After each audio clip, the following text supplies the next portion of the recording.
কবরের জীবনটা আসল জীবন। বিশ্বনবী দোয়া করতেন, আল্লাহুম্মা ইন্না নাউযু বিকা মিন আযাবিল কবর।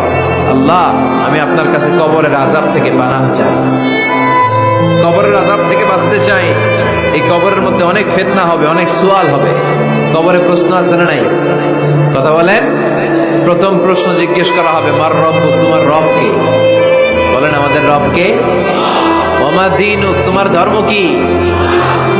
বিশ্বনবীর চেহারা দেখিয়ে বলা হবে, তাআরিফু মান হাযা রাজুল, এই লোকটারে চিনো?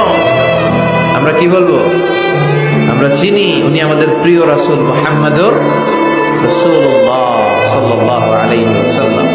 এরপরে জিজ্ঞেস করা হবে, এগুলো কোত্থেকে শিখলা? আমরা বলবো কোরআন থেকে। ফায়ুফসাহু লাহু কবরুহু ৭০ যিরাআন, সুন্দর সুন্দর উত্তর করতে পারলে আপনার কবরটারে ৭০ হাত লম্বা করে দেওয়া হবে। ইফতাহু লাহু বাবুন ইলাল জান্নাহ, জান্নাতের দিকে একটা দরজা লাগিয়ে